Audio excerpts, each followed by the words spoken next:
ఓం శాంతి.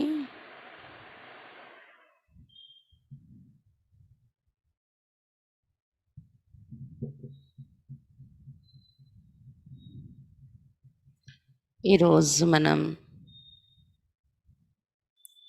July 28 Manmohini Didi దివసము సందర్భంగా దీదీ యొక్క అనుభవాలు కొన్ని చదువుకుంటున్నాము.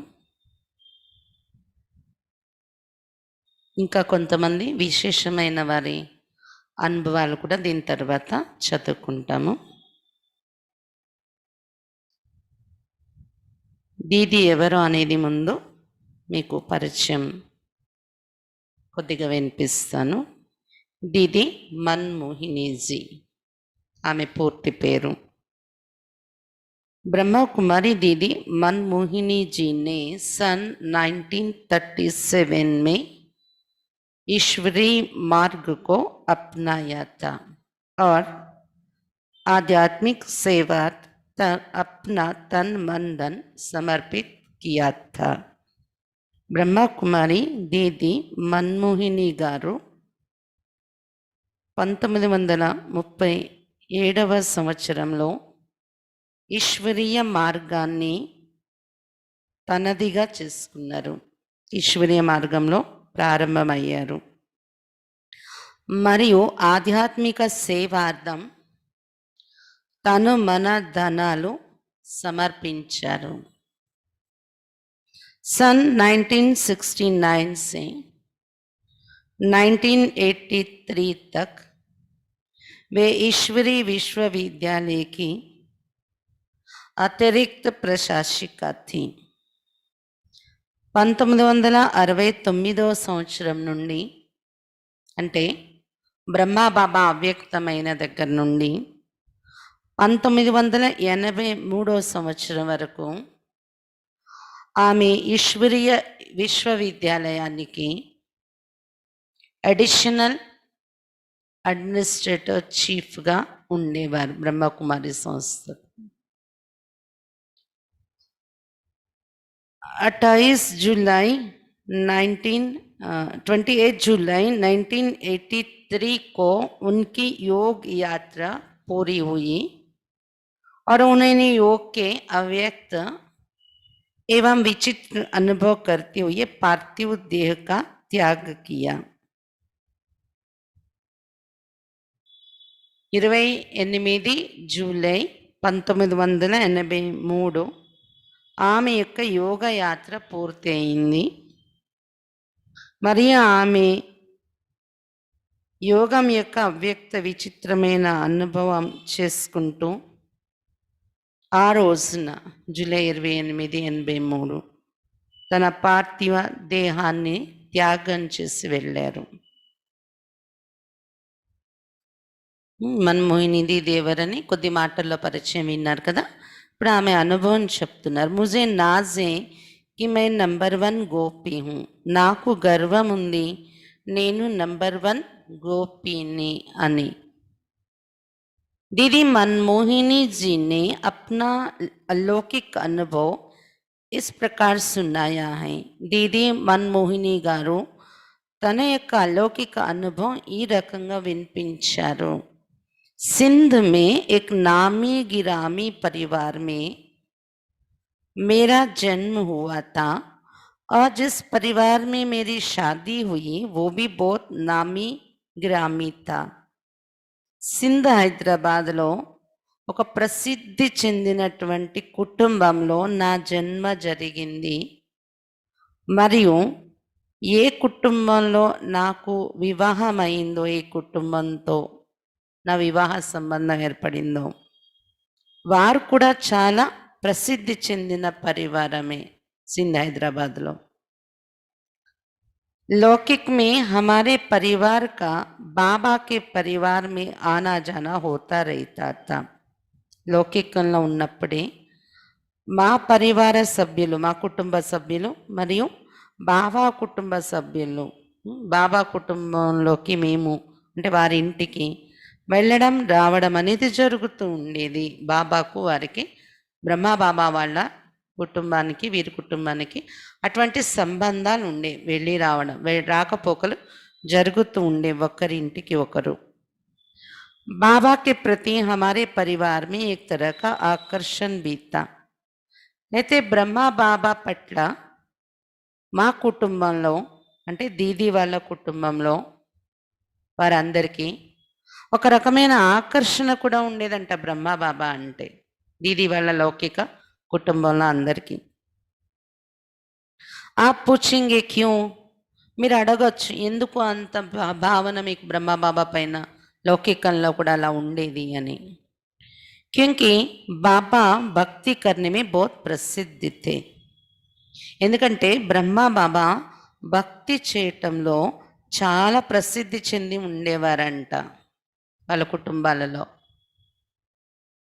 कई दिखावे की भक्ति भी करते हैं, लेकिन बाबा की भक्ति सच्ची और गहरी थी.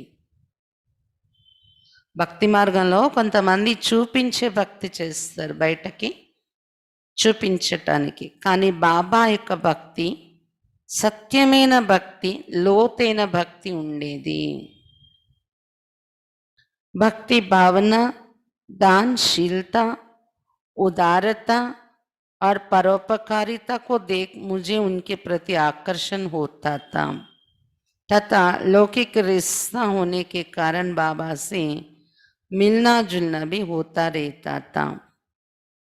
భక్తి భావన బ్రహ్మ బాబాలో, దానశీలత దానగుణం, ఉదారత మరియు పరోపకారిత ఈ గుణాలు బ్రహ్మ బాబాలో చూసి నాకు కూడా బ్రహ్మ బాబా పట్ల ఆకర్షణ ఉండేది. మరియు లౌకికంగా కూడా బ్రహ్మ బాబా వాళ్ళ పరివారంతో మా సంబంధాలు ఉన్న కారణంగా బాబాతో కలవడము అనేది జరుగుతూ ఉండేది. లౌకికంలో నుండి బ్రహ్మ బాబా వాళ్ళ పరివారంతో వీళ్ళ పరివారం ఎక్కువగా కలుసుకోవటం అనేది జరుగుతూ ఉండేది అంట. అందులో కూడా విశేషంగా బాబా వాళ్ళ కుటుంబం పట్ల వీళ్ళకి చాలా భావన ఉండేది, దీది వాళ్ళ కుటుంబంలో వారికి. కారణం ఏంటనేది చెప్పారు కదా, బాబాలో ఉన్న కొన్ని గుణాల కారణంగా. लौकिक माँ की इच्छा थी कि मेरे बच्चों की लेन देन बाबा के घर में हो, लेकिन ऐसा नहीं हुआ. दूसरे घर में हमारा रिश्ता हुआ.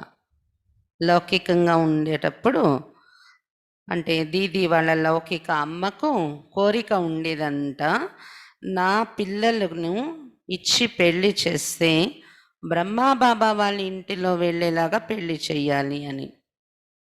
అంటే దీది వీళ్ళకి వివాహం చేసి పంపిస్తే, అంటే అప్పుడు ఇంకా శివబాబా రాలేదు కదా, బ్రహ్మా బాబాలో ఈ జ్ఞానం స్టార్ట్ అవ్వలేదు కదా, లౌకికంలో ఉన్న సంబంధం చెప్తున్నారు దీది వాళ్ళ అమ్మగారికి. అయితే అలా అనిపించేదంట. బాబా వాళ్ళ కుటుంబం పట్ల ఉన్న భావన ఏంటంటే, ఎప్పుడైనా పిల్లలు వివాహాలు అయ్యేటప్పుడు బ్రహ్మా బాబా వాళ్ళ ఇంటిలో వెళ్ళేలాగా అమ్మాయిలు వీళ్ళ అమ్మాయిలు అలా వివాహం చేయాలి, బాబా కుటుంబంతో సంబంధాలు పెట్టుకోవాలని కోరిక ఉండేదంట దీది వాళ్ళ అమ్మగారికి, లౌకిక అమ్మగారికి. కానీ అది అలా జరగలేదు అనుకున్న ప్రకారంగా. ఇంకో ఇంటిలో నా సంబంధం ఏర్పడింది, నా వివాహ సంబంధం అని దీदी గారు చెప్తున్నారు. लौकिक जीवन में बहुत अमीर होते हुए भी मैं दुखी थी, इसलिए इधर उधर सत्संग में ज़्यादा समय गुजारती थी.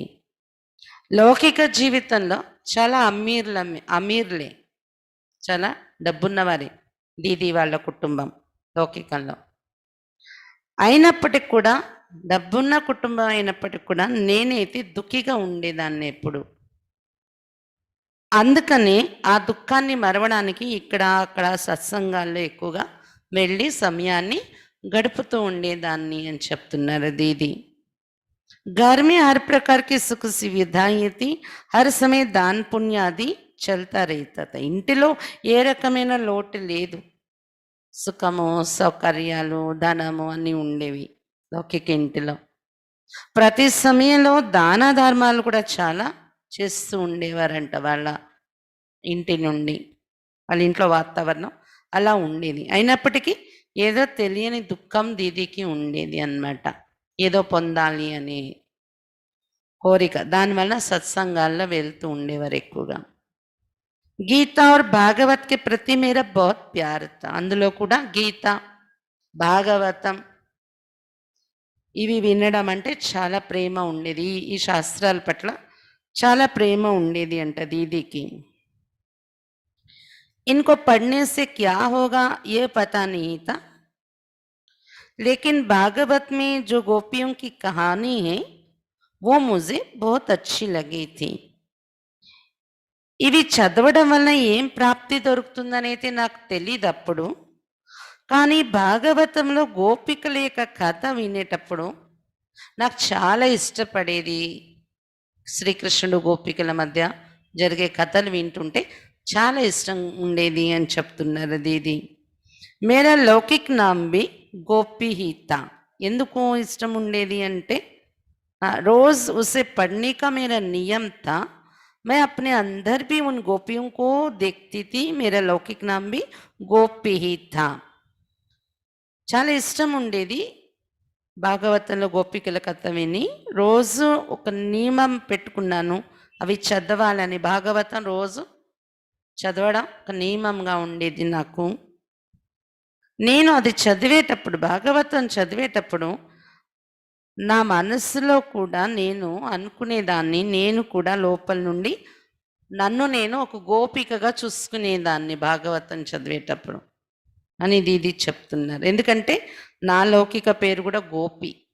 మన్మోహిని అనేది బాబా పెట్టారు ఇక్కడ, కానీ లౌకిక పేరు గోపి అనే పేరు ఉండేది దీదికి. అందుకే ఆ పేరు ఉండడం వల్ల నేను ఆ గోపికను కదా అనే ఫీలింగ్లో చదివేవారంట భాగవతం చదివేటప్పుడు, తనను తాను ఒక గోపికగా చూసుకుంటూ. गोपियों के साथ कृष्ण की लीला पढ़कर मेरी आंखों में आंसू आ जाते थे. గోపికలతో పాటు కృష్ణుని యొక్క లీలలు చదివి నా కళ్ళల్లో ఆనంద బాష్పాలు వచ్చేస్తూ ఉండేవి. గోపికలు, కృష్ణుడు ఈ లీలలు చదువుతున్నప్పుడు లౌకికంలో కూడా భాగవతం చదువుతూ కంట్లో ఆనంద బాష్పాలు నిండిపోయేవంట దీదికి. गोपियां मुझे बड़ी प्यारी लगती थी. मैं सोचती थी कि गोपियां कैसे कृष्ण से मिलती होंगी. గోపికలు చరిత్ర వింటుంటే నాకు చాలా ప్రియం అనిపిస్తూ ఉండేది. నేను ఆలోచించేదాన్ను, గోపికలు ఎలా కృష్ణుని కలుస్తూ ఉంటారో. इस प्रकार मेरा भक्ति का पाठ चलता था. గోపికల చరిత్ర వింటూ అలా తన్మయం అయ్యేవారు దీది. ఈ రకంగా నాది భక్తి యొక్క పాత్ర నడిచింది అని చెప్తున్నారు దీది. బాబాకి మస్తక్ పర్ లైట్ కా చక్ర ఘూమ్తే హుయే దేకా. బాబా మస్తకంలో అంటే ఇక్కడికి వచ్చాక, అది లౌకిక చరిత్ర చెప్పారు. ఇప్పుడు ఇక్కడికి వచ్చాక ఏం జరిగింది? బాబా మస్తకంలో ప్రకాశం యొక్క చక్రం తిరుగుతూ చూశారంట దీది. एक दिन मेरी लौकिक माँ, जिसको यज्ञ में क्वीन मदर कहते थे, बाबा के पास गई. ఒక రోజు దీది చెప్తున్నారు, మా లౌకిక అమ్మగారు, లౌకిక అమ్మ అంటే దీది వాళ్ళ అమ్మ, క్వీన్ మదర్ అని పిలిచేవారు యజ్ఞంలో, రాజమాత అని. ఆమె బాబా దగ్గరికి వెళ్ళారంట సత్సంగంలో ఒక రోజు. दूसरे दिन उन्होंने बाबा के पास जाकर मुझे ले आने के लिए कार भेजी. రెండో రోజు బాబా దగ్గరికి వెళ్ళాక నన్ను కూడా బాబా దగ్గర తీసుకెళ్ళడం కోసం కార్ పంపించారు. అంటే దీది వివాహం అయింది కదా, అత్తగారి ఇంట్లో ఉన్నారు, అందుకు అక్కడికి కార్ పంపించారంట వాళ్ళ అమ్మగారు బాబా దగ్గర తీసుకెళ్ళడం కోసం. उन दिनों में किसी के पास कार होना बहुत बड़ी बात समझी जाती थी. मैं कार में बैठकर बाबा के पास गई. ఆ రోజుల్లో ఎవరి దగ్గరైనా కారు ఉండడం అంటే చాలా గొప్ప విషయం అన్నమాట. 1937 విషయం ఇది. అప్పట్లో కారు ఉండడం అంటే చాలా డబ్బున్న వారి కింద లెక్క. అయితే నేను కారులో కూర్చొని మా అమ్మగారు కారు పంపిస్తే, ఆ కారులో కూర్చొని నేను బాబా దగ్గరికి వెళ్ళాను సత్సంగానికి అని చెప్తున్నారు దీది. उस समय बाबा एक छोटे से कमरे में गीता हाथ में पकड़कर सत्संग करा रहे थे. ఆ సమయంలో బ్రహ్మ బాబా ఒక చిన్న గదిలో కూర్చొని చేతిలో గీతా శాస్త్రం పట్టుకొని సత్సంగం చేయిస్తూ ఉన్నారంట. ఓం ధుని సాక్షాత్కారాలు స్టార్ట్ అవ్వడానికంటే ముందు గీత చదివి చెప్పేవారు బాబా. డైరెక్ట్ నేనే గీత జ్ఞానదాత అంటే వినరు కదా. ఫస్ట్ గీత చదివి తర్వాత అలా శివ్ బాబా యొక్క డైరెక్ట్ నాలెడ్జ్ ఇవ్వడం మొదలుపెట్టారు. గీత చదివి చెప్పేవారు. తర్వాత ఓం ధుని వింటూ సాక్షాత్కారాల్లో వెళ్ళడం కొన్నాళ్ళ ఆ పాత్ర నడిచింది. అది నడుస్తూ నడుస్తూ తర్వాత జ్ఞానం ఇవ్వడం మొదలుపెట్టారు బాబా, डायरेक्ट नॉलेज. बाबा को कई बार देखा था, लेकिन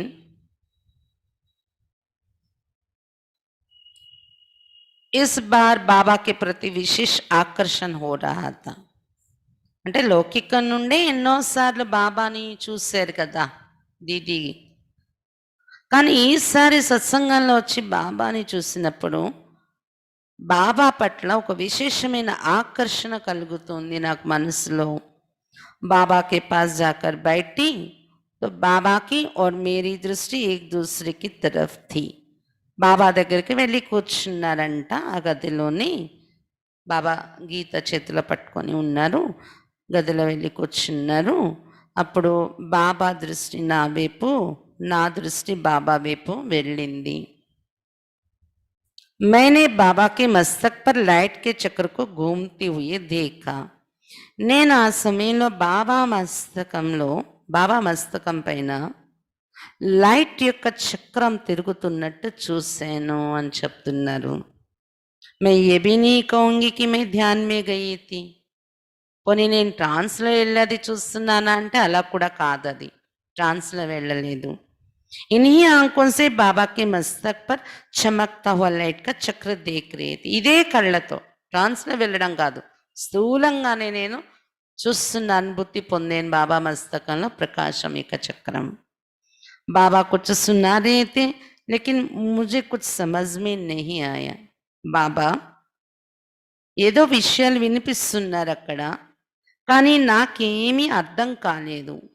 అంతమే బాబాని ఓంకి ధ్వని లగాయి. గీతలో కొన్ని విషయాలు వినిపించాక బాబా ఆఖరిలో ఓం ధ్వని మొదలుపెట్టారంట. మే ఉస్ ధ్వనికి ప్యార్ మే ఖో గయి. నేను కూడా ధ్వని చేస్తూ ఆ ధ్వని యొక్క, ఓం ధ్వని యొక్క ప్రేమలో లీనమైపోయాను. బాబాకి ఆవాజ్ మే మన్ కో డుబో దేనే వాలా రస్తా. బాబా యొక్క ధ్వని ఎలా ఉందంటే, ఓం ధ్వని చేస్తూ మనస్సుని ముంచేసే అంత రసం నిండి ఉంది, అంత కనరసం. अभी तक भी मैं बाबा के मस्तक में इस चक्र को देख रही थी. ఓం ధ్వని నడుస్తుంది.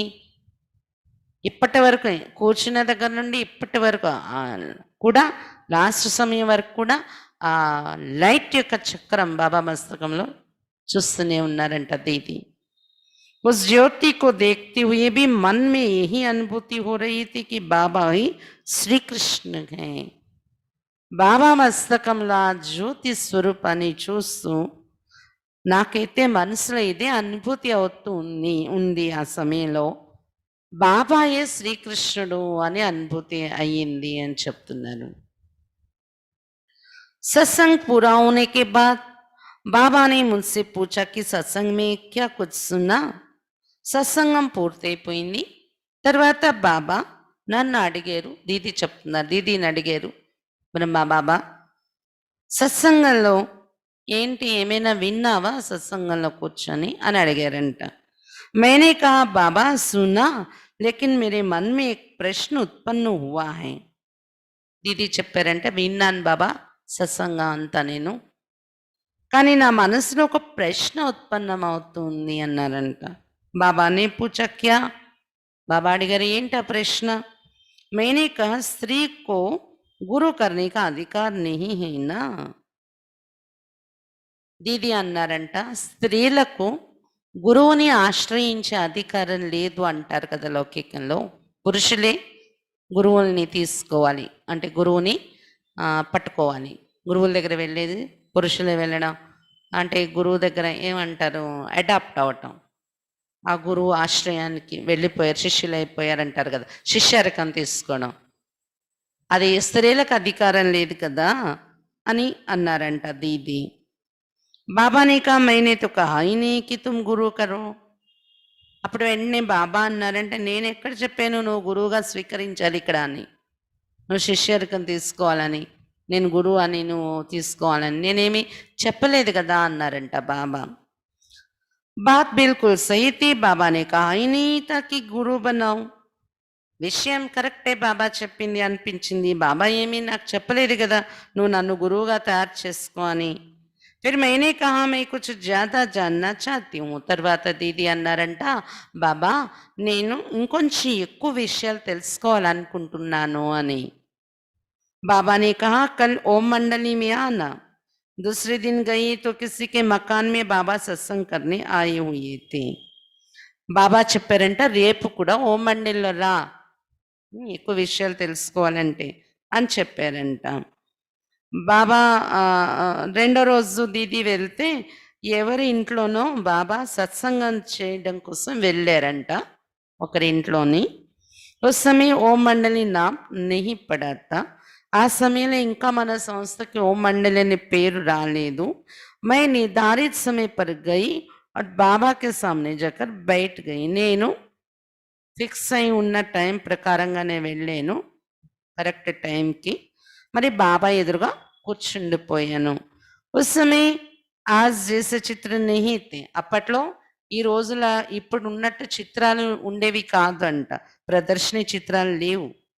బాబాని కాగజ్ పర్ పెన్సిల్ సే దేవ్లోక్ మన సూక్ష్మలోక్, मृत्युलोक मना साकार लोक, ब्रह्मलोक का चित्र बनाया और मुझे समझाया. ఆ రోజు బాబా ఒక కాగితం మీద పెన్సిల్తో బొమ్మ గీశారంట. బ్రహ్మలోకం అంటే పరంధామం, సూక్ష్మలోకం దేవలోకం అని అనేవారు సూక్ష్మలోకాన్ని. తర్వాత మృత్యులోకం అంటే సాకార లోకం. ఈ మూడు చిత్రాలు మూడింటిని గీసి చిత్రంలోని దాని మీద ఎక్స్ప్లెయిన్ చేశారంట బాబా దీదీకి. అప్పుడు చిత్రాలు తయారవ్వలేదు కదా ఇంకా. సున్తే సమయం ముజే బాబా బి కృష్ణ చేసే లగరైతే. వింటున్నప్పుడు బాబా కృష్ణుడిలాగే అనిపిస్తుంది నాకు, బాబా కృష్ణుడే అని. బాబా సే సున్తే సున్తే ముజే దిల్ और जिगर से पक्का निश्चय हो गया कि भागवत में వర్ణిత్ గోపి మై హీ హూ. బాబా నుండి వింటూ వింటూ నా మనస్సులో ఇది పక్కా అయిపోయింది, నా హృదయంలో ఇది నిశ్చయం అయిపోయింది, పక్కా నిశ్చయం. భాగవతంలో వర్ణించిన గోపికను నేనే అనే ఫీలింగ్ కలిగింది. వసమే హం శ్రీకృష్ణకు హీ భగవాన్ సమస్యతే. అప్పట్లో మేము ఇంకా శ్రీకృష్ణుడే భగవంతుడు అనుకునేవారు. ఇక్కడ సత్సంగాల్లో వస్తున్నా కూడా శ్రీకృష్ణుడే భగవంతుడు అనుకునే వాళ్ళం ప్రారంభంలో. बाबा को देखते ही श्री कृष्ण के प्रति आकर्षण के कारण मुझे नशा चढ़ जाता था कि मैं सच्ची सच्ची गोपी हूँ. ब्रह्मा బాబాను చూడగానే శ్రీకృష్ణుని పట్ల నాకు ఆకర్షణ ఉన్న కారణంగా, బాబాను చూస్తుంటే శ్రీకృష్ణుడిలాగానే అనిపిస్తున్న కారణంగా నశ ఎక్కిపోయేది. నేనే సత్యసత్యమైన గోపికను, బాబా ఎదురుగా ఉండడం అంటే శ్రీకృష్ణ ఎదురుగా ఉన్నానా అన్నట్టు అలా నశ ఎక్కిపోయేదంట దీదీకి. बाबा के साथ मैं होली, दीपावली और दशहरा भी मनाती थी, इसलिए मुझे नाज है कि मैं नंबर 1 గోపి हूँ. ఎందుకంటే ఇక్కడ రావడం ప్రారంభించాక బాబాతో పాటు బాబాతో కలిసి నేను హోలీ, దీపావళి మరియు దసరా పండుగ కూడా జరుపుకునేదాన్ని. అందుకని నాకు గర్వంగా ఉండేది, లోపల నుండి నష ఉండేది, నేను నంబర్ 1 గోపిని అని బాబాతో ఇవన్నీ జరుపుకుంటూ అని చెప్తున్నారు దీది. దీదీజీకి లౌకిక పరివార కా పరిచయం. దీదీజీ యొక్క లౌకిక పరివారం యొక్క పరిచయం. दीदी जी के लौकिक परिवार की पृष्ठभूमि की जानकारी देते हुए दादा चंद्रहास जी कहते हैं, दीदी जी లౌకిక పరివారం యొక్క వివరాలు చెప్తూ చంద్రహాస్ దాదాజీ చెప్తున్న అనుభవాలు. दीदी का जन्म बहुत अच्छा और बड़े परिवार में हुआ था. दीदी యొక్క జన్మ చాలా మంచి గొప్ప పరివారంలో జరిగింది. उनके दादाजी बहुत धनवान थे और शहर के नामी ग्रामी मुखिया भी थे. దీదీజీ వాళ్ళ తాతగారు చాలా ధనవంతులుగా ఉండేవారు అంట. మరియు ఆ ఊర్లో సింధ్ హైదరాబాద్లో పేరు పొందినటువంటి ఒక ముఖియా అంటే ఊరికి పెద్ద ఉంటారు కదా, తీర్పు ఇచ్చేవాళ్ళు, సలహాలు ఇచ్చేవారు, ఒక ఏంటి ప్రెసిడెంటో ముఖియా అంటే ముఖ్యమైన వ్యక్తి అలా ఉండేవారు అనమాట ఆ సింధ్ హైదరాబాద్లో దీదీ వాళ్ళ తాతయ్య గారు. बहुत से लोग उनसे राय सलाह लेने के लिए आते थे. ఆయన ఒక ముఖియాగా ఉన్న కారణంగా చాలామంది ఆ ఊర్లో ఉండేవాళ్ళు సలహాలు తీసుకోవడం కోసం వాళ్ళ తాతగారి దగ్గరికి వచ్చేవారంట జనాలు సింధ్ హైదరాబాద్లో. హైదరాబాద్ మీ ఉనికి బహుత్ బడి ఫర్మ్ థీ. హైదరాబాద్లో అతనిది చాలా పెద్ద ఒక ఫర్మ్ ఉండేదంట, ఆఫీస్ అనండి లేదా ఒక చిన్న कंपनी अनंडी. आयात निर्यात का उनका व्यापार बहुत से देशों में चलता था. इंपोर्ट एक्सपोर्ट చేసే వ్యాపారం చాలా విదేశాలలో నడిచేదంట అతని వ్యాపారం కూడా. हैदराबाद के बाजार में बहुत बड़ी कोठी थी और परिवार भी बहुत बड़ा था. హైదరాబాద్ సింధ్ హైదరాబాద్లో మార్కెట్లో బజార్లో చాలా పెద్ద అంటే ఇల్లు కూడా ఉండేది, చాలా పెద్ద పరివారం కూడా చాలా పెద్దది ఉండేదంట. उनका नाम था आशाराम. दादा आशाराम जी के 3 बेटे थे. అతని పేరు దీదీ వాళ్ళ తాతయ్య గారు ఎవరైతే ఆ ఊర్లోకి ఫేమస్ అయి ఉండేవారో, ఆయన దగ్గర అందరూ ఒక పెద్ద మనిషిలాగా సలహాలు తీసుకోవటానికి వచ్చేవారు. పెద్ద బిజినెస్ ఉండేది వాళ్ళ తాతగారిది, చాలా డబ్బు ఉన్న వ్యక్తి కూడా ఆ ఊర్లోకి. అతని పేరు ఆశారాం అని పేరు ఉండేదంట వాళ్ళ తాతగారి పేరు. దాదా ఆశారాంజీకి 3 బేటే थे. అతనికి దాదా ఆశారాంజీకి 3 అబ్బాయిలు ఉండేవారంట. तीनों अपने अपने परिवार से इकट्ठे रहते थे. 3 వాళ్ళ వాళ్ళ కుటుంబాలతో కలిసి ఉండేవారంట 3 అన్నదమ్ములు. दीदी आशाराम जी के बड़े बेटे की बड़ी बेटी थी. दीदी ఆశారాం దాదా ఎవరైతే ఉన్నారో అతని 3 కొడుకుల్లో పెద్ద కొడుకుకి పెద్ద కూతురు అన్నమాట దీది. అర్థమవుతుంది కదా. ఆశారాం గారు తాతయ్య, అతనికి 3 కొడుకులు, అందులో పెద్ద కొడుకు, ఆ పెద్ద కొడుకుకి పెద్ద కుమార్తెగా దీది ఉండేవారు, दीदी जन्मिंचाరు. दीदी जी के बाद एक लड़के का जन्म हुआ एवं उसके बाद एक लड़की का जन्म हुआ जो यज्ञ में शील दादी के नाम से जानी जाती थी. वे मुंबई में कोलाबा सेंटर पर रहती थी. దీదీజీ మొదటి అమ్మాయి, తర్వాత ఒక అబ్బాయి ఉండేవాడంట దీదీకి తమ్ముడు, తర్వాత ఒక అమ్మాయి, ఆమె పేరే షీల్ దాది, చెల్లి. దీది వాళ్ళ చెల్లి ఎవరైతే ఉండేవారో, అంటే వాళ్ళిద్దరు అక్క చెల్లెలు, ఒక తమ్ముడు ఉండేవారు. వాళ్ళ చెల్లి పేరు షీల్ దాది అని యజ్ఞంలో పేరు షీల్ దాది. ఆమె బొంబాయిలో కొలాబా సెంటర్ నడిపించేవారు, కొలాబా సెంటర్లో ఉండేవారు. మా అమ్మ అనుభవంలో కూడా మనం విన్నాం. షీల్ దాది సందేశంలో వెళ్ళేవారు, రమేష్ భాయ్ వెళ్ళి శిలేంద్ర దాది దగ్గర కూర్చునేవారు కదా, ట్రాన్స్లో వెళ్ళి సందేశాలు తిండని. ఆమె దీది వల్ల చెల్లి అనమాట. इनके बाद दीदी का एक छोटा भाई था जिसका नाम मिट्टू था. ఆమె తర్వాత అంటే ఇద్దరు అన్నదమ్ములు, ఇద్దరు అక్క చెల్లెలు వాళ్ళు. ముందు దీది, తర్వాత ఒక తమ్ముడు, తర్వాత షీల్ దాది చెల్లి, తర్వాత ఇంకో చిన్న తమ్ముడు ఉండేవారంట ఆ షీల్ దాది తర్వాత. అతని పేరు మిట్టు అని పేరు ఉండేదంట. इस प्रकार दीदी जी के एक बहन और 2 छोटे भाई थे. ఈ రకంగా దీదీకి ఒక చెల్లి, ఇద్దరు తమ్ముళ్ళు ఉండేవారు. दादा आशाराम जी के दूसरे बेटे की 3 పుత్రియా थी. అలాగే దాదా ఆశారాంజీ అంటే దీది వాళ్ళ తాతయ్యకి ఇంకా రెండో అబ్బాయి ఎవరైతే ఉన్నారో రెండో అబ్బాయికి ముగ్గురు అమ్మాయిలే ఉండేవారంట. అంటే దీది వాళ్ళ చిన్నన్నకు ముగ్గురు అమ్మాయిలే. उनमें से सबसे छोटी थी ब्रज शांता दादी. वे भी मुंबई में रहती थी. వాళ్ళ చిన్నన్న గారి ముగ్గురు అమ్మాయిల్లో అందరికన్నా చిన్న అమ్మాయి బ్రజ్ శాంత దాది అంట. దీది వాళ్ళ చెల్లి అవుతారు, చిన్నన్న గారి అమ్మాయి. ఆమె కూడా ముంబైలో ఉండేవారు సెంటర్లో. तीसरे बेटे का भी परिवार था लेकिन उसके यहाँ से यज्ञ में कोई नहीं आया. బ్రజ్ దాది ముంబైలో ఉండేవారు ప్రారంభంలో, తర్వాత పూనాలో బాబా పెట్టారు. పూనాలో ఉంటూ చాలా సంవత్సరాలుగా ఆమె దేహం త్యాగం చేసింది పూనాలోనే అన్నమాట. బ్రజ్ దాది మొత్తానికి వాళ్ళ చిన్నన్న గారి అమ్మాయి, దీదీకి మన్మోహిని దీది వాళ్ళ చిన్నన్న గారి అమ్మాయి అన్నమాట. तीसरे बेटे का भी परिवार था लेकिन उसके यहाँ से यज्ञ में कोई नहीं आया.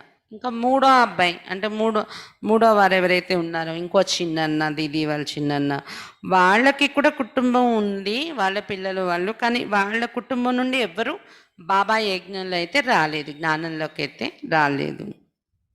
దీదీకి జల్దీ షాదీ హుయి. దీదీకి చిన్న వయసులోనే తొందరగా పెళ్లి చేసేసారు. 10 సంవత్సరాల వయసులోనే దీదీకి వివాహం చేసేసారు అప్పట్లో. ససురాల్ వాళ్ళే బి బహుత్ అమీర్ థే. అయితే దీదీ వాళ్ళ అత్తగారింటి వాళ్ళు కూడా చాలా డబ్బున్న వాళ్ళంట.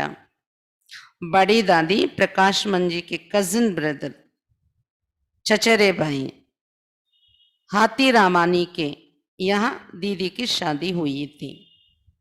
మన పెద్ద దాది ఉండేవారు కదా ప్రకాష్ మణి దాది, ప్రకాష్ మణి దాది వాళ్ళ చిన్నన్న గారు అబ్బాయి అంట. అతని పేరు హాతీ రమాని. అతనితో వివాహం జరిగిందంట దీదీకి. ప్రకాష్ మణి దాది వాళ్ళ చిన్నన్న గారు అబ్బాయికి ఇచ్చి పెళ్లి చేశారనమాట. దీది వివాహం అక్కడ జరిగింది ఆ పరివారంలో. దాదీ కా ఘర్ బి ఉన్కే ఘర్ కే పాస్ హీ థా. ప్రకాష్ మణి దాది వాళ్ళ ఇల్లు కూడా అంటే దీది అత్తవారి ఇంటికి వెళ్ళిపోయాక, అంటే దాది వాళ్ళ చిన్నన్న గారి అబ్బాయితో అయ్యింది కదా కజిన్తోని, అందుకని దాది వాళ్ళ చిన్నన్న గారి అబ్బాయి అవడం వల్ల దాది వాళ్ళ ఇల్లు అంటే దీది ఇంకా దాది వాళ్ళ కుటుంబంలో వచ్చినట్టే కదా, వాళ్ళ చిన్నన్న గారి కుటుంబంలో వాళ్ళ పక్కనే దాది వాళ్ళు ఉండేవారంట దగ్గరలోని, దాది వాళ్ళ ఇల్లు కూడా. దీదీకి ససరాల్ వాళ్ళం కభీ బహుత్ బడా పరివార్ థా. అయితే దీది వాళ్ళ అత్తగారి ఇల్లు అంటే ప్రకాష్ మణి దాది వాళ్ళ చిన్నన్న గారి ఇంట్లో కూడా చాలా పెద్ద పరివారమే ఉండేవారంట. ఉన్మే సే ఏక్ తా దాదా ఆనంద్ కిషోర్ కా పరివార్. అందులో ఒకరు దాదా ఆనంద్ కిషోర్ యొక్క పరివారం. దాదా ఆనంద్ కిషోర్జీ, ఆనంద్ కిషోర్ దాదా కూడా జ్ఞానంలో నడిచారు. ఆయన యొక్క పరివారము ఉండేవారు అనమాట. అంటే దాది ప్రకాష్ మణి దాది వాళ్ళ చిన్నన్న గారి అబ్బాయిల్లో ఆనంద్ కిషోర్ దాదా ఒకరు. వాళ్ళ కుటుంబం వాళ్ళు కూడా దగ్గరలో మరి అంటే దీది వాళ్ళ ఫ్యామిలీలో ఉన్నట్టే. దీది వాళ్ళ అత్తగారి ఇంట్లో ఆనంద్ కిషోర్ దాదా కూడా ఒకరు. పెద్ద కుటుంబం కదా, జాయింట్ ఫ్యామిలీ. అందులో ఆనంద్ కిషోర్ దాదా గారి ఫ్యామిలీ కూడా కలిసి ఉండే దీది వాళ్ళ కుటుంబంలోని జాయింట్ ఫ్యామిలీలో. दीदी का पति भी बिजनेसमैन था, वो వ్యాపారార్థ విదేశ్ ఆతా జాతా థా. అలాగే దీది పతి ఎవరైతే ఉన్నారో అతను కూడా ఒక బిజినెస్ మ్యాన్గా ఉండేవారు. వ్యాపారం కోసం విదేశాలలో వెళ్ళి రావడం చేస్తూ ఉండేవారంట. పవిత్రత కే కారణ్ దీది కో ఏక్ దో బార్ మార్ ఖానీ పడి. పవిత్రత కారణంగా దీది 1-2 సార్లు దెబ్బలు తినాల్సి వచ్చిందంట.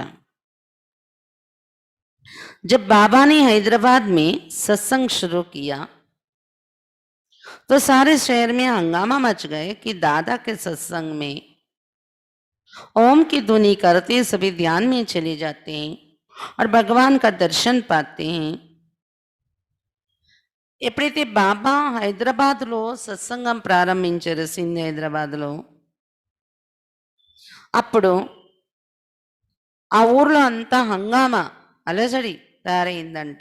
అందరూ చెప్పుకోవడం ఏమని, దాదా గారి సత్సంగంలో ఓం ధ్వని చేస్తూనే అందరూ ట్రాన్స్లోకి వెళ్ళిపోతున్నారు, సాక్షాత్కారాల్లోకి, మరి భగవంతుని దర్శనం పొందుతున్నారు అని అందరూ చెప్పుకోవడం మొదలైంది ఊర్లో. ఏ సమాచారం సున్కర్ బహుత్ సే లోగ్ సత్సంగ్ మే ఆనే లగే. ఈ సమాచారం బయట అందరూ చెప్పుకుంటుంటే అది విని సత్సంగంలో చాలా మంది రావడం మొదలు పెట్టారంట సింధ్ హైదరాబాద్లో. దీదీకి మా బి एक दिन आई, फिर दीदी भी आने लगी. అలా అందరి నోటి నుండి విన్న దాంతోనే దీది వాళ్ళ అమ్మ కూడా సత్సంగంలో వచ్చారు. ఒకరోజు దీది కూడా వచ్చారు. దీదీకి మానే దీదీకి దాదా ఆశారాంకు సత్సంగ్ మే అనేక నిమంత్రణ దియా. దీది వాళ్ళ అమ్మగారు కూడా వచ్చేవారు కదా, తర్వాతే దీదీకి తీసుకెళ్ళారు. అయితే దీది ఏం చేశారు అంటే, దీది వాళ్ళ అమ్మగారు ఏం చేశారు అంటే, దీది వాళ్ళ తాతయ్య ఉన్నారు కదా ఆశారాం గారు, ఆయనకు కూడా సత్సంగానికి రమ్మని నిమంత్రణ ఇచ్చారంట, మీరు కూడా రండి అని.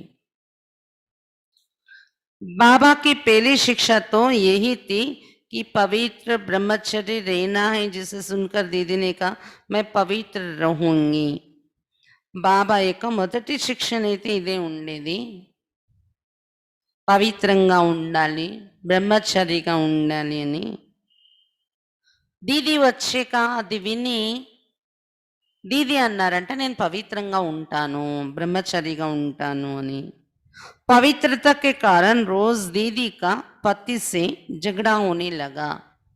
పవిత్రత విషయం వచ్చేటప్పటికి, పవిత్రత కారణంగా రోజు దీదీకి వాళ్ళ పతితో జగడం జరుగుతూ ఉండేది. ఏక్ దో బార్ ఉస్ని దీదీకో మారా అభి, ఒకటి రెండు సార్లు అయినా అంటే దీది వాళ్ళ పతి కొట్టేశారు కూడా అంట దీదీని. एक बार तो उसने गिलास उठाकर दीदी पर फेंक दिया, जिससे दीदी का सिर फट गया. ఒకసారి అయితే గాజు గ్లాస్ పట్టుకుని విసిరి కొట్టాడంట అతను తల మీద దీదికి. దీది వైపు వేసి విసిరి కొడితే అది తలకు తగిలి తల కొంచెం పగిలిందంట దీదికి. దీది బాబాకి జ్ఞాన్ మురళికి మస్తానీ థీ. దీది జ్ఞాన మురళి అంటే పిచ్చి పడేవారు, మస్తాని. గోపికని ఎలాగైతే ఫీల్ అయ్యేవారో, గోపికని ఎలా ఫీల్ అయ్యేవారు అలా అటువంటి మస్తానిగా ఉండేవారు మురళి వినడంలో. జ్ఞాన్ సుంతే సుంతే వే మస్త్ హో జాతీ థీ. జ్ఞానం వింటూ వింటూ మస్త్ నిమగ్నమైపోయేవారు దీది. బాబానే జో భీ కహా ఉస్కో తురంత్ ధారణ కర్ అమల్ మే లాతీ థీ. బాబా ఏది వినిపించారో అది వెంటనే ధారణ చేసి అమల్లో పెట్టేవారు దీది. పవిత్రతకే కారణం ఉनको बहुत సితం सहन करना पड़े. అలాగే పవిత్రతది కూడా వినగానే ధారణలో పెట్టాలని ఆ లగన్ ఉన్న కారణంగా చాలా పరిస్థితులు సహించాల్సి కూడా వచ్చింది దీదీకి వాళ్ళ ఇంటి నుండి. పతికి అత్యాచారం से तंग आकर पति का घर त्याग कर दीदी को मायके आना पड़ा.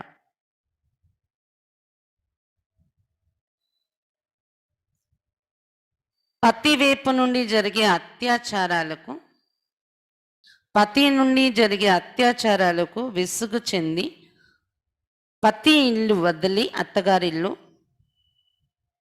దీది వాళ్ళ అమ్మగారి ఇంటికి వచ్చేయాల్సి వచ్చింది. దీదీకి మా కా నామ్ రుక్మిణి था, परंतु उनको बाबा क्वीन मदर कहते थे. దీది వాళ్ళ లౌకిక అమ్మగారి పేరు రుక్మిణి అని పేరు ఉండేది, కానీ ఇక్కడికి వచ్చాక బాబా క్వీన్ మదర్ అని పేరు పెట్టారు. క్వీన్ మదర్ అంటే రాజమాత అని పేరు పెట్టారు. जब दीदी की माताजी को ये पता पड़ा कि पति मारता है तो उन्होंने दीदी को अपने पास बुला लिया. ఎప్పుడైతే దీది వాళ్ళ అమ్మగారికి విషయం తెలిసిందో దీది వాళ్ళ పతి కొడుతున్నాడు అని. అప్పుడు దీది వాళ్ళ అమ్మగారు ఏం చేశారు, దీదీని ఇంటికి పిలిచేశారంట తన దగ్గరికి. माँ के पास आने के बाद दीदी, दीदी की माँ, दीदी की बहन शील दादी, चचेरी बहन बृषंत दादी सभी बाबा के पास सत्संग करने जाने लगे. దీది ఇంకా వాళ్ళ అమ్మగారి ఇంటికి వచ్చేసారు. అక్కడ నుండి దీది వాళ్ళ అమ్మగారు, దీది, దీది వాళ్ళ చెల్లి షీల్ దాది, మరి వాళ్ళ చిన్నన్నగారు అమ్మాయి బృషంత దాది అందరూ బాబా దగ్గర సత్సంగానికి వెళ్తూ ఉండేవారంట. दीदी के दादा आशाराम जी भी जाने लगे. దీది వాళ్ళ తాతయ్య ఆశారాం గారు కూడా సత్సంగానికి వెళ్తూ ఉండేవారు. జ్ఞాన్ సభీకు బహుత్ అచ్చా లగ్తా థా. అందరికీ వీళ్ళందరికీ వీళ్ళ కుటుంబంలో వీళ్ళకి మాత్రం జ్ఞానం చాలా ఇష్టపడుతూ ఉండేది. పతికి బంధన్తో చుట్ గయే లేకిన్ దాదాకే బంధన్ కడి హో గయే. పతి యొక్క బంధన వదిలేసుకొని అమ్మ ఇంటికి వచ్చేసారు, కానీ తాత బంధన మొదలైంది తర్వాత. कुछ दिनों के बाद शहर में हलचल मच गई कि दादाजी सत्संग में आने वाली माताओं को पवित्र रहने के लिए कहते हैं. కొన్నాళ్ళ తర్వాత సిటీలో హైదరాబాద్లో అంత అలజడి మొదలైందంట. దాదాజీ అంటే బ్రహ్మబాబా కోసం దాదాజీ అక్కడ సత్సంగంలో వెళ్ళే మాతలకి పవిత్రంగా ఉండమని చెప్తున్నాడు. ఇస్సే పతి పత్నికి బీచ్ జగడే होने लगे. దీనివల్ల పతి పత్ని మధ్య గొడవలు అవుతున్నాయి. समाज वाले दादा आशाराम जी से कहने लगे कि आप कहाँ जाते हो, जिस सत्संग से घर बार बिगड़ रहे आप भी वहाँ जा रहे हो. ऐसे कहकर आशाराम जी का सत्संग में जाना बंद करा दिया. బాబా ఈ మాతలందరికీ పవిత్రంగా ఉండమని చెప్పడం ఇక్కడ వచ్చే వాళ్ళకి, దీనివల్ల ఇంట్లో గొడవలు అవడం అవుతూ ఉండేది. సమాజంలో ఉండేవారందరూ వీళ్ళ తాతగారు ఆశారాం దాదా వెళ్ళేవారు కదా క్లాస్కి సత్సంగానికి, అతని దగ్గర అందరూ అంటే అతను ముఖ్య అందరూ వస్తారు కదా, పబ్లిక్ రిలేషన్ ఎక్కువ అతనికి, అందరూ రావడం సలహాలు తీసుకోవడం. కాబట్టి అందరూ వచ్చేసి గొడవ చేయడం మొదలు పెట్టారంట. మీరు ఎక్కడికి వెళ్తున్నారు అనుకుంటున్నారు, ఏ సత్సంగంలో వెళ్తే ఇల్లు వాకిలి పాడైపోతున్నాయో అక్కడ వెళ్ళే వాళ్ళవి గొడవలు అయిపోతున్నాయి, అలాంటి సత్సంగంలో మీరు కూడా వెళ్తున్నారా అని అందరూ గొడవ పెట్టి ఆ ఆశారాం గారిని రానివ్వకుండా చేశారంట జనాలందరూ. అలాంటి సత్సంగంలో మీరు వెళ్తున్నారా అనేసి అలా. कुछ दिनों बाद आशाराम जी दीदी पर रोक लगाने लगे कि तुम दादा के पास मत जाओ. కొన్నాళ్ళు అయ్యాక ఆశారాం గారు ఎవరైతే ఉన్నారో దీది వాళ్ళ తాతయ్య దీది మీద బంధన పెట్టడం మొదలు పెట్టారంట. నువ్వు ఆ దాదా దగ్గరికి వెళ్ళొద్దు. బ్రహ్మబాబాని దాదా అనేవారు కదా అందరూ హైదరాబాద్లో, దాదా దగ్గరికి వెళ్ళొద్దు అనేవారంట. బంధన పెట్టడం మొదలు పెట్టారు. దీదీకు ఇతని लगन थी कि वो जाए बिगर रह नहीं सकती. కానీ దీదీకి చాలా తపన ఉండేది, వెళ్ళకపోతే ఉండలేరు బాబా ఎదురుగా వెళ్ళకపోతే. अपने दादा को हाँ करती कहती थी लेकिन चुपके चुपके चली जाती थी. తాతయ్య గారు నువ్వు వెళ్ళడానికి వీలు లేదు అంటే అలాగే అనేవారంట, కానీ తెలియకుండా దొంగతనంగా వెళ్ళి వచ్చేస్తూ ఉండేవారంట దాగుని దాగుని. आशाराम जी मेरे मौसी के पति थे, मैं भी उनके यहाँ जाया करता था. చంద్రహాస్ దాదా చెప్తున్నారు, ఆశారాం గారు మా పిన్ని వాళ్ళ హస్బెండ్ అని. అంటే చంద్రహాస్ దాదాకి ఏమవుతారు, చిన్నన్న పిన్ని అయ్యారు ఆశారాం గారును వాళ్ళ వైఫ్. చంద్రహాస్ దాదా చెప్తున్నారు కదా దీదీ కోసం. అంటే చంద్రహాస్ దాదా మరియు దీదీ వాళ్ళు కూడా రిలేటివ్స్ అనమాట. అలా నేను కూడా వాళ్ళ ఇంటికి వెళ్తూ ఉండేవాడిని, అందుకని వాళ్ళ రిలేషన్ ఉండడం వలన ఆశారాం గారి ఇంటికి. मैं ज्ञान में भी चलता था, इसलिए दीदी मुझे अपने पास बुलाती थी और साथ लेकर सत्संग में जाती थी. నేనేమో జ్ఞానంలో కూడా ఉండేవాడిని, ఒక రకంగా లౌకిక రిలేషన్ దీదీ వాళ్ళ ఫ్యామిలీతో, వాళ్ళ తాతగారితోని. దీదీ జ్ఞానంలో ఉన్నారు, నేను జ్ఞానంలో ఉన్నాను. అందుకే ఆ కారణంగా దీదీ నన్ను వాళ్ళ ఇంటికి ఎక్కువ పిలిచేస్తూ ఉండేవాళ్ళు. నన్ను తోడు తీసుకొని సత్సంగానికి బయలుదేరిపోతూ ఉండేవారు దీదీ అని చెప్తున్నారు చంద్రహాస్ దాదా. जब आशाराम जी को पता पड़ा कि मैं दीदी का साथ दे रहा हूँ, तो उन्होंने मुझे अपने घर आने से मना कर दिया, लेकिन दीदी को उन्होंने बहुत बंधन डाले. ఎప్పుడైతే ఆశారాం గారికి, తాతయ్య గారికి, దీదీ వాళ్ళ తాతయ్య గారికి తెలిసిపోయిందో నేను వీళ్ళ ఇంటికి రావడం, దీదీకి సపోర్ట్ ఇస్తున్నాను ఇలా అని తెలిసి, ఇంకా వాళ్ళ ఇంటికి రావద్దని చెప్పేశారంట చంద్రరాజ్ దాదాని. ఇంటికి రానివ్వలేదంట. నేను వెళ్ళడం మానేశాను. కానీ దీదీకి చాలా బంధన పెట్టాడు అతను, వాళ్ళ తాతగారు అని చెప్తున్నారు. दीदी पति के बंधन से तो छूट गई, लेकिन पियर घर में उन्हें दादा के कड़े बंधनों का सामना करना पड़ा. దీది వాళ్ళ హస్బెండ్ పతి యొక్క బంధన అయితే తెగిపోయింది, కానీ కన్నవారింటికి వచ్చాక కూడా తాతయ్య యొక్క కఠినమైన బంధనలు ఎదుర్కోవాల్సి వచ్చింది దీదీకి. एक परिवार में 4 लोग सत्संग में जा रहे थे. दीदी, दीदी की माँ, दीदी की बहन, दीदी की चचेरी बहन. आशाराम जी इतने सख्त हो गए कि दीदी को उन्होंने कमरे में बंद करना आरंभ कर दिया. वे सोचते थे कि दीदी के कारण ही घर के अन्य सदस्य भी जा रहे हैं. దీదీకి వాళ్ళ తాతయ్య గారు వెళ్ళొద్దనడం మొదలు పెట్టారనమాట ఆశారాం గారు. ఒక కుటుంబం నుండే సత్సంగానికి ఇంచుమించుగా వాళ్ళు 4 వచ్చేవారు కదా. దీదీ, దీదీ వాళ్ళ లౌకిక అమ్మగారు, దీదీ వాళ్ళ చెల్లి, ఇంకా చిన్నన్న గారు అమ్మాయి, 4. అయితే ఆశారాం గారు ఎంత స్ట్రిక్ట్ అయిపోయారంటే దీదీని ఒక గదిలో పెట్టి బంధించడం మొదలు పెట్టారంట. ఎందుకంటే ఆయన ఆలోచన ఏముండేదంటే దీదీ వెళ్ళడం వల్లనే ఇంట్లో వీళ్ళందరూ మిగిలిన వాళ్ళు వెళ్తున్నారని. అందుకని ఆమెనే కంట్రోల్ చేయడం మొదలు పెట్టారంట. दीदी की एक भाभी थी जिनका नाम कमला था, उनको भी ज्ञान अच्छा लगता था. అయితే దీదీకి ఒక వదిన ఉండేవారు అన్నమాట, ఆమె పేరు కమల మాత. అయితే ఆమెకు కూడా జ్ఞానం చాలా ఇష్టం ఉండేది. वे भी दीदी को सत्संग में छिप कर जाने में मदद करती थी. వాళ్ళ వదిన గారు కూడా దీదీకి ఛాన్స్ ఇచ్చేవారంట సత్సంగంలో వెళ్ళొచ్చేమని, అంటే దొంగతనంగా వెళ్ళి రావడానికి దీదీకి సపోర్ట్ ఇచ్చేవారంట వాళ్ళ వదిన గారు కూడా, వెళ్ళి వచ్చేసాయని. बृहशांता दादी के पिता भी दीदी पर बहुत बिगड़ गए और अपने पिता आशाराम जी से कहा कि अगर दीदी को ओम मंडली में जाना ही है तो हमारे घर से चली जाए, उसके कारण ही हमारे बच्चे बिगड़ रहे हैं. आखिर दीदी को अपने पियर घर से भी बाहर निकलना पड़ा. అత్తగారింట్లో బంధన అని అమ్మగారింటికి వచ్చారు. అమ్మగారి ఇంటికి వస్తే తాతయ్య గారి బంధన. ఏమైంది అంటే అంటే వదిన కూడా సపోర్ట్ ఇచ్చేవారు కదా, దాక్కుని వెళ్ళి వచ్చేసేవారు దొంగతనంగా. అయితే బృషాంత దాది వాళ్ళ నాన్నగారు, అంటే దీది వాళ్ళ చిన్నన్న అవుతారు కదా బృషాంత దాది వాళ్ళ నాన్నగారు. ఈ సంబంధాలు ఎక్స్ప్లెయిన్ చేసుకోవటానికి మనకు టైం పట్టేస్తుంది, ఎందుకంటే ఇప్పుడు ఈ వరుసలు లేవు అంత ఎక్కువగాను.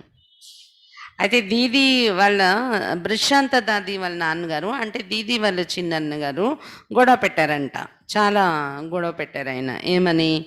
ఆశారాం దాదా నాన్న అవుతారు కదా అతనికి, అంటే దీదీకి తాతయ్య, వాళ్ళ చిన్నన్న గారికి నాన్న. ఆశారాం గారి దగ్గర వచ్చి చెప్పారంట బృషాంత దాది వాళ్ళ నాన్నగారు, ఒకవేళ దీదీ ఓం మండలిలో వెళ్ళి తీరాలి అనేది ఉంటే ఆమె నిర్ణయము, ఇంటి నుండి బయటికి పంపించేయండి.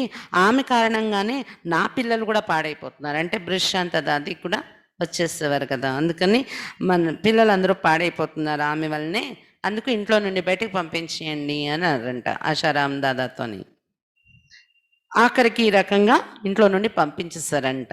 అటు అత్తగారింట్లో నుండి వచ్చేసారు అమ్మగారింటికి, ఇక్కడ తాతయ్య గారికి చెప్పి మాటలు చెప్పి ఇలాగ అందరూ దీదీని కట్ చేయడానికి ట్రై చేస్తే వెళ్ళిపోమన్నారంట. సత్సంగం నేను వదలనా అనుకుంటే బాబా దగ్గరికి వెళ్ళడం, నువ్వు ఇల్లు వదిలి బయటకు వెళ్ళిపో అన్నారంట. అప్పుడు ఇంకా దీదీ ఇల్లు వదిలేసి బయటకు వచ్చేవలసి వచ్చిందంట. दीदी मम्मा की रेट हैंड थी. दीदी बाबा के पास आई और बाबा ने उनको एक फ्लैट दिया. जिसमें दीदी, दीदी की माँ क्वीन मदर और शील दादी तीनों रहने लगी. దీది ఏం చేశారు, ఇంక ఇంట్లో నుండి పంపించారు కదా, వచ్చేసారు బయటికి. బాబా దగ్గరికి వచ్చారంట.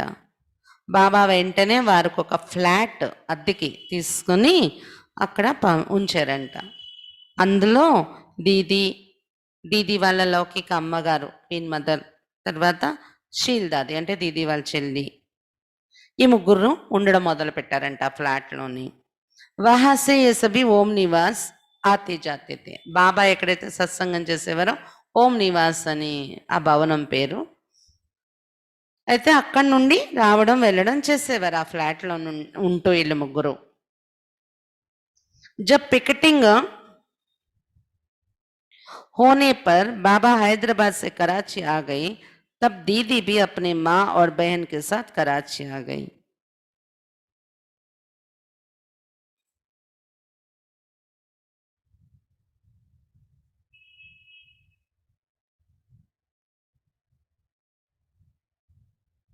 जब पिकेटिंग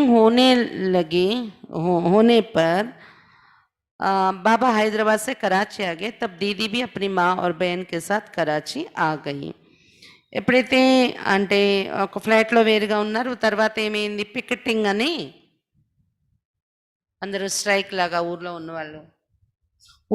వాళ్ళు వచ్చి వీళ్ళ మీద చాలా అంటే విఘ్నాలు వేయడం అన్నీ చేసేవారు. అందరూ వచ్చి గేట్ బయట నిలబడి ఎవరు వెళ్లకుండా సత్సంగానికి పికెటింగ్ అని దాన్ని, ఇంకా నిలబడిపోతే గేట్ దగ్గర జనాలు అందరూ వచ్చి బయట నుండి ఎవ్వరు క్లాస్కి రావడానికి లేదు బాబా దగ్గర. అలాగా ఇవన్నీ జరుగుతుంటే బాబా అప్పుడు ఏం చేశారంటే హైదరాబాద్ నుండి కరాచీకి మార్చేశారు. భవనం వేరే తీసుకుని బంగ్లా కరాచీలోని ఈ సత్సంగాన్ని అక్కడికి మార్చారు బాబా, హైదరాబాద్ నుండి కరాచీలో. ఎందుకంటే ఇక్కడ వస్తున్న పరిస్థితులు విఘ్నాలను కారణంగా తీసుకొని బాబా మార్చాల్సి వచ్చింది. అప్పుడు దీది ఏం చేశారు, మరి వీళ్ళు ఒక ఫ్లాట్లో ఉంటున్నారు కదా, వీళ్ళు కూడా దీది వాళ్ళ అమ్మగారు వాళ్ళ చెల్లి కలిసి कराची को వచ్చేసారు. कराची में बाबा ने दीदी और उनके परिवार के ठहरने का प्रबंध अलग एक मकान में किया. అప్పుడు బాబా ఏం చేశారు, కరాచీలో దీది వాళ్ళ కుటుంబానికి, కుటుంబ సభ్యులకు ఇంకా వేరే ఇల్లు తీసుకొని ఏర్పాటు చేశారంట, వేరే ఇంట్లో ఉంచారంట దీది వాళ్ళ కుటుంబాన్ని. బంధన్ వాली जो भी माताएं కన్యాయి ఆती थी, బాబా ఉన్ సభీకో దీదీకి సాత్ రఖతే थे. అంటే దీది వాళ్ళ ఇంటి నుండి గొడవలు ఉండేవి కదా, అందుకే వాళ్ళు వచ్చినా కూడా బాబా మీద గొడవలు రాకుండా ఉండడానికి దీది వాళ్ళని వేరేగానే పెట్టారు బాబా.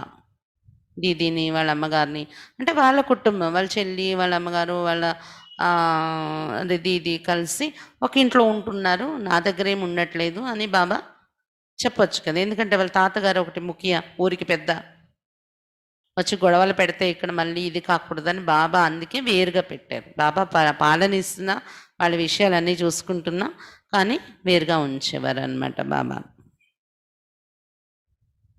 బంధన్ వారి जो भी माताएं कन्याएं आती थी, बाबा उन सभी को दीदी के साथ रखते थे. బంధన్ ఉండే మాతలు అలాగా, దీదిలాగే బంధన్ ఉన్న మాతలు, అలాగే బంధన్ ఉన్న కన్యలు కూడా వచ్చేవారు. కన్యలకు కూడా ఇంట్లో అక్కడికి వెళ్ళకండి, అక్కడికి మీరు పెళ్లి చేసుకోవాలి, అక్కడికి వెళ్ళొద్దు అని ఇలా బంధన్ పెట్టేవారు. వాళ్ళందరూ కూడా దీదీతో పాటు ఉండేవారంట. బంధన్ ఉండే వాళ్ళు ఎవరు వచ్చినా బాబా అక్కడ పెట్టేవారు దీదీ దగ్గర. दीदी सिलाई का काम उनको सिखाती थी और कोई शिकायत आती थी तो कहा जाता था कि वे तो अलग रहते हैं, सिलाई करके अपने जीवन निर्वाह करते हैं.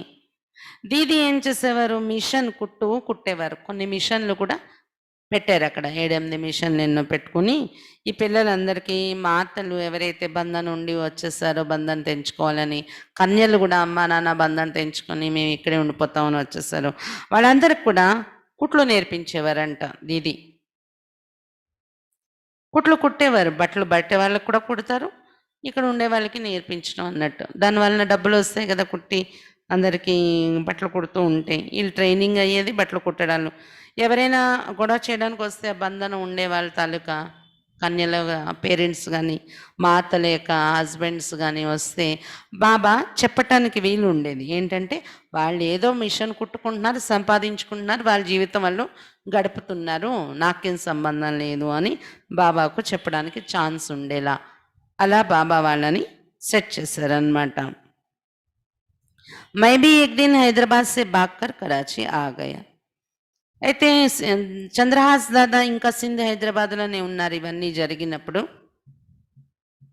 చంద్రహాస్ దాదా చెప్తున్నారు వీళ్ళందరూ ఇంక అక్కడ సెట్ అయిపోతే నేను కూడా ఒక రోజు హైదరాబాద్ వదిలేసి కరాచీ వచ్చేసాను అని చెప్తున్నారు. సింధ్ హైదరాబాద్ వదిలేసి చంద్రహాస్ దాదా గారు కరాచీ వచ్చేసారు. దీదీ ने मुझे भी अपने पास रख लिया और सिलाई का काम सिखाया. అయితే దీదీ నన్ను కూడా తనతో పాటు ఆ ఇంట్లో ఉంచుకున్నారు. చంద్రహాస్ దాదాని దీదీ దగ్గర ఉంచుకున్నారంట. దీదీ వాళ్ళు ఉన్న ఇంట్లో మరి కుట్టు పని నాకు కూడా నేర్పించారు అని చెప్తున్నారు. దీదీనే ముझे बहुत प्यार दिया. దీదీ చాలా ప్రేమ ఇచ్చారు. मुझे अपना छोटा भाई समझकर हर रीति से अलौकिक जीवन में आगे बढ़ने के लिए उमंग उत्साह भरा. నన్ను తన తమ్ముడిలాగా భావించి అన్ని రకాలుగా అలౌకిక జీవితంలో ముందుకెళ్ళడానికి చాలా ఉల్లాస ఉత్సాహాలు నాకు నింపేరు దీదీజీ అని చెప్తున్నారు చంద్రహాస్ దాదా. दीदी जिस मकान में रहती थी उसका नाम था प्रेम निवास, जो ओम निवास के सामने ही था. అయితే కరాచీలో దీదీ ఏ ఇంట్లో ఉండేవారో బాబా ఏ ఇంట్లో దీదీ వాళ్ళని పెట్టారో ఆ ఇంటి పేరు ప్రేమ్ నివాస్. మరి ఓం నివాస్ ఏదైతే ఉండేదో బాబా సత్సంగం జరిగేది దానికి ఎదురుగానే ఉండేదంట ప్రేమ్ నివాస్. सिर्फ रहना उनका वहाँ था, बाकी खाना पीना क्लास करना सब ओम निवास में ही था. కేవలం ఉండడము ఆ మిషన్ కుట్లుకోవడం అక్కడ, కానీ క్లాస్ వినడానికి తినడానికి తాగడానికి అన్నిటికీ ఓం నివాస్లోనే వచ్చేస్తూ ఉండేవారంట వాళ్ళు, అక్కడ ఉండే మాతలు కన్యలందరూ. दादी के प्रति बाबा का बहुत आदर था क्योंकि दीदी के प्रति बाबा का बहुत आदर था क्योंकि दीदी बहुत अनुभवी थी. దీదీ అంటే బాబాకు చాలా గౌరవం ఉండేదంట, ఎందుకంటే దీదీ చాలా అనుభవిగా ఉండేవారు. యజ్ఞమి దీదీ మమ్మాకి రైట్ హ్యాండ్ థी. యజ్ఞంలో దీదీ మమ్మాకు రైట్ హ్యాండ్గా ఉండేవారు. भारत का विभाजन होने पर हम सभी आबू आ गए और इकट्ठे रहने लगे. భారతదేశంలో అంటే ఇండియా మరియు పాకిస్తాను విభజన అయిన తర్వాత మరి అది కరాచీ సింధ్ హైదరాబాద్ పాకిస్తాన్ వైపు వెళ్ళిపోయి కదా, అందుకని అప్పుడు మేము ఆబు వచ్చేసాం కరాచీ నుండి. ఆబు వచ్చాక మాత్రం అందరూ కలిసి ఒక దగ్గరే ఉన్నాం అని చెప్తున్నారు. ఎందుకంటే ఇక్కడ ఎవరు గొడవలు చేసేవాళ్ళు ఇంకెక్కడి వరకు వచ్చేవాళ్ళు లేరు కదా, అందుకు ఇంకా ఆబులో మాత్రం కన్యలు మాతలు దీదీ వాళ్ళు అన్నయ్యలు అందరూ ఒక బిల్డింగ్లోనే ఉండడం మొదలు పెట్టారంట. आबू आने के बाद यज्ञ में दीदी की जिम्मेवारियां बहुत बढ़ गई. ఆబుకి షిఫ్ట్ అయ్యాక యజ్ఞంలో దీదీ బాధ్యతలు ఇంకా చాలా పెరిగిపోయాయి. वे हर तरह से मम्मा की सहयोगी रही. उसके बाद की कहानी तो आप सभी जानते ही हैं. అన్ని రకాలుగా మమ్మకు సహయోగిగా ఉండేవారు దీదీ. దాని తర్వాత కథ అయితే మీకు అందరికీ తెలిసిందే. మమ్మ వెళ్ళిపోయిన తర్వాత కూడా దీదీ ఎలాగా రైట్ హ్యాండ్గా ఉండేవారు బాబాకి. భ్రాత జగదీష్ చంద్రజీ ఇంకా జగదీష్ బైజీ అనుభవం చెప్తున్నారు, అది రేపు చదువుకుందాం. దీదీ కోసం జగదీష్ బై చెప్తున్నది. ఇంతవరకు మనం విన్నది చంద్రహాస్ దాదా గారు దీదీ కోసం చెప్పిన అనుభవం, దీదీ స్వయంగా చెప్పిన అనుభవాలు విన్నాం. తర్వాత చంద్రహాస్ దాదా గారు చెప్పిన అనుభవాలు విన్నాం. రేపు జగదీష్ బైజీ దీదీ విషయాలు ఏవి చెప్తారో అది విందాం రేపు. అచ్చా, ఓం శాంతి.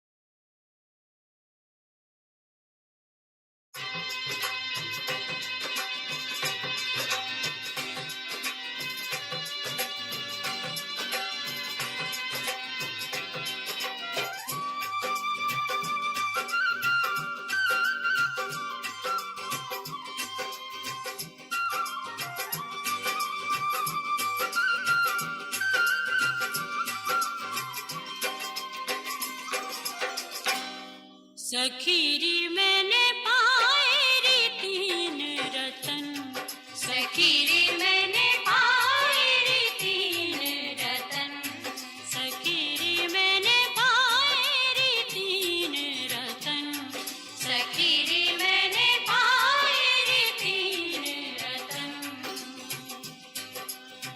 एक बाबा एक मुरली एक मधुबन, सखीरी मैंने पाए रे तीन रतन, सखीरी मैंने पाए रे तीन रतन, सखीरी मैंने पाए रे तीन रतन।